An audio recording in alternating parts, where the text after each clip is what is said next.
मनीष गर्ग खबर मेहर। इस कारण संयुक्त सीमांकन के प्रतिवेदन को अंतिम रूप नहीं दिया जा रहा है। वन विभाग के क्षेत्रीय अमले ने शासन को अलग से अपना प्रतिवेदन देने का निर्णय लिया है। मेहर कलेक्टर इस मामले को उलझाए रखने के लिए तैयार प्रतिवेदन पर अभी तक हस्ताक्षर नहीं किए हैं। सूत्रों का कहना है कि अल्ट्राटेक सीमेंट फैक्ट्री के प्रबंधकों द्वारा वल्लभ भवन में नौकरशाही को अपने पक्ष में करने के लिए हर तरह के जतन कर रहे हैं। साल 2021 में भी मांगे गए थे निर्माण संबंधी दस्तावेज। रेंजर मेहर द्वारा नवंबर 2021 में विवादित वन भूमि का निरीक्षण करने पर कक्ष क्रमांक P555 में बैंक कॉलोनी, हॉस्पिटल एवं बाजार के निर्माण नियमानुसार नहीं होने तथा अवैध निर्माण का संदेह होने के कारण वन परिक्षेत्र मेहर का पत्र क्रमांक 1136 दिनांक 12 नवंबर 21 द्वारा निर्माण संबंधी दस्तावेजों की मांग मेहर सीमेंट फैक्ट्री संस्थान से की गई थी। तब भी फैक्ट्री प्रबंधन द्वारा निर्माण के संबंध में कोई भी वैधानिक दस्तावेज उपलब्ध नहीं कराया गया था। राज्य शासन के बीच कक्ष क्रमांक P555 के कुल रकबा 193.186 हेक्टेयर के लिए हुआ है।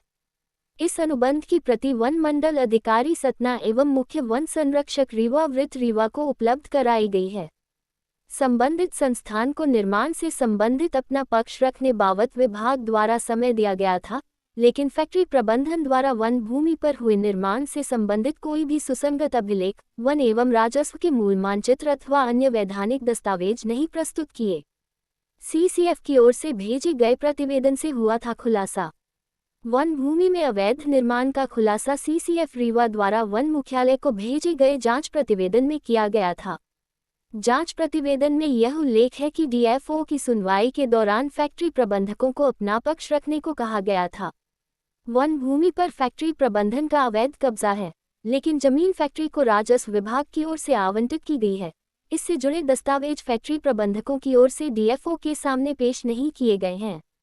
प्रतिवेदन के अनुसार वर्ष 1977 में मेहर सीमेंट फैक्ट्री सरला नगर तत्कालीन सेंचुरी टेक्सटाइल लिमिटेड को फैक्ट्री निर्माण, लेबर कॉलोनी निर्माण एवं कन्वेयर बेल्ट निर्माण के लिए 193.186 हेक्टेयर भूमि आवंटित की गई थी।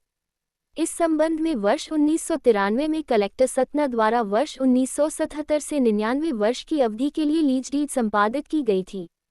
आवंटित भूमि में से 188.230 हेक्टेयर वन भूमि थी और 4.956 हेक्टेयर राजस्व भूमि थी।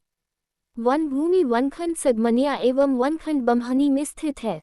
188.23 हेक्टेयर वन भूमि में कन्वेयर बेल्ट के लिए 5.855 फैक्ट्री साइट एवं लेबर कॉलोनी के निर्माण कार्य के लिए 188.23-5.855 182.375 हेक्टेयर वन भूमि आवंटित की गई थी।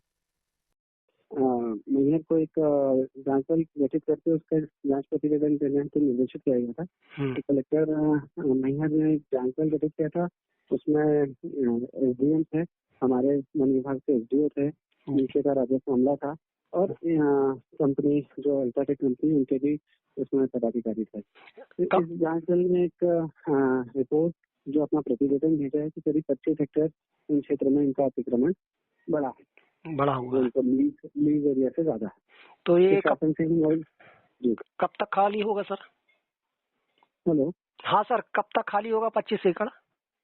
नहीं, तो चूंकि इसमें फिर शासन से ये निर्देश आए थे कि इनका जो जैसे हमारे यहाँ कोई भी क्षेत्र होता है, वन क्षेत्र, उसको किसी विकास कार्य के लिए दिया जाता है तो उसमें वन संरक्षण अधिनियम के प्रोविजन लागू होते हैं जी। वन संरक्षण अधिनियम के अंतर्गत ये होता है कि अगर कोई वन भूमि पर आप कोई प्रोजेक्ट करना चाहते हैं तो उतनी ही जितनी वन भूमि आप डाइवर्ट करना चाहते हैं जी, उतनी आप राजस्व भूमि या दूसरी भूमि वन विभाग को देते हैं। इस पर वृक्षारोपण का पैसा देते हैं। वृक्षारोपण में आपको वन के चौपट लगाने में जो खर्चा होगा उसका पैसा मिलता है और जो आज जो वन गया है उसकी एक नेट प्रेजेंट वैल्यू होती है वो। तो इस प्रकार की राशि यूजर एजेंसी जो वन क्षेत्र में कोई प्रोजेक्ट आती है वो करती है। सर तो किसी क्षेत्र में इन्होंने डाइवर्जन करने से पहले, मतलब FTA में करने से पहले, प्रपोजल एक्सेप्ट होने से पहले ही डाइवर्जन हुआ है, अतिक्रमण हुआ है, तो इसमें भारत सरकार इन पर पेनल्टी भी लगाएगी और पेनल्टी के बाद इस जो लैंड को डाइवर्जन का इसका पूरा जो मैंने आपको बताया कि जैसे 25 हेक्टेयर है तो यूजर ऐसा वाले हमको 25 हेक्टेयर जमीन देंगे उस पर वृक्षारोपण करने का पैसा, उसको वन स्वरूप में लाने का पैसा, सर्टिफिकेट का एनपीवी वैल्यू और उसके अलावा जो पेनल्टी, क्योंकि इन्होंने बिना परमिशन के ये सब किया तो एक पेनल्टी लगाती है भारत सरकार, तो पेनल्टी के ऊपर लगेगी। सर ये पेनल्टी उसी साल से लेगी जिस साल से कब्जा किया था? वो भारत सरकार अपने हिसाब से लगाते हैं, मतलब इसमें वो उनके हिसाब से प्रकरण के अनुसार लगाते हैं कि कितने गुना, जितनी राशि आएगी उस राशि के कितने गुना पेनल्टी है वो भारत सरकार निश्चय लेगी। मतलब एक पेनल्टी अब मतलब कि इस साल पूरा पेनल्टी वगैरह सब दे दी जाएगी उनको कि आप इतना पेनल्टी जमा करिए। डाइवर्जन का उन्होंने प्रस्ताव दे दिया है। अभी हमारे यहाँ मतलब अब हमारे स्तर से उसकी जांच होगी, उसमें कुछ आपत्तियां थी, उन्होंने जो कुछ प्रपोजल दिया था उसमें कुछ चीजों की कमी पेशी थी, उसकी पूर्ति की गई है। अब उसकी जांच होगी, जांच होने के बाद उसमें वन विभाग की तरफ से रिपोर्ट अपलोड होगी और फिर हमारे भारत सरकार के पास वो मैटर जाएगा, फिर भारत सरकार उसमें निर्णय लेगी। जनरली डाइवर्जन का कोई भी प्रकरण 1 से 1.5 साल का समय ले लेता है, जो कि बहुत एलेबोरेट प्रोसेस है, बहुत लंबी प्रक्रिया है।